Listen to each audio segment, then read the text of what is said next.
So obviously this video is on how to change the headlight bulb on an S550 Mustang. I'm sure you guys are aware this room is near to nothing to work in.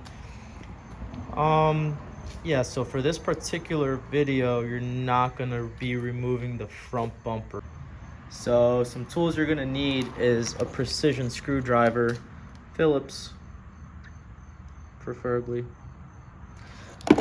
and you're going to need some tape if you end up dropping some screws.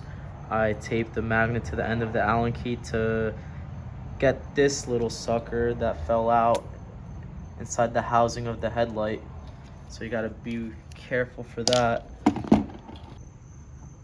Some tips I have is tape the end of your precision screw or whatever you're using to get those little screws out, and tape around the head of the screw, and that way you won't drop it in there.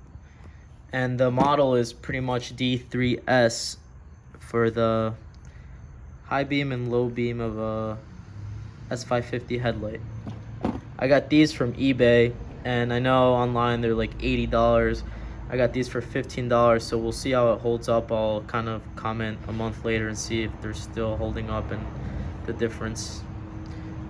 But yeah, 15 bucks, can't really beat that. I'll post the link below.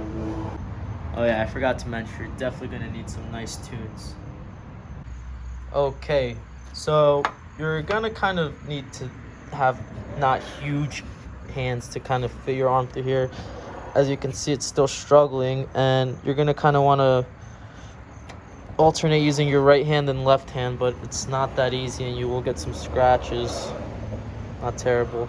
So to remove the back housing for the headlight bulb, this is installed back there and it's lefty-loosey to take it off, and once it kind of gives it like I'll say like an eighth of a turn, you just slowly pull it out, and then obviously make sure not to drop it, or I mean you'll have to take off the belly pan or the front bumper. And yeah, this is definitely a precise replacement installation. And yeah, so once you do that, I kind of pulled this out so you guys could see in the housing there is a hole, and that is the bulb that you just plug and play. You take it out and plug in, but if you look closely in that small hole, there is that little screwdriver that I dropped in the housing earlier that I mentioned, and that is a Phillips head once again. And same thing, lefty-loosey, you remove that, be sure to try not to drop it.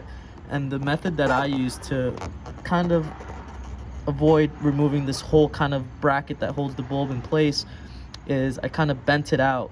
So once you bent it out, it kind of looks like that, and you will have to put that screw back in so everything's held back in place.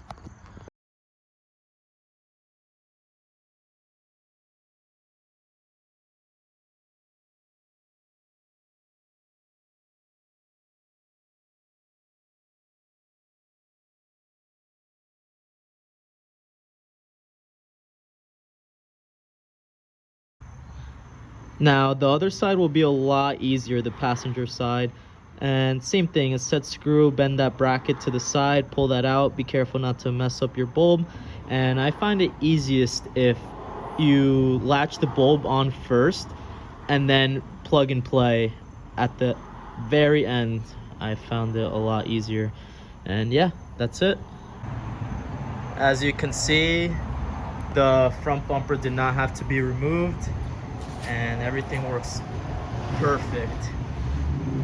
Hands are a little beat up, but other than that, life is good.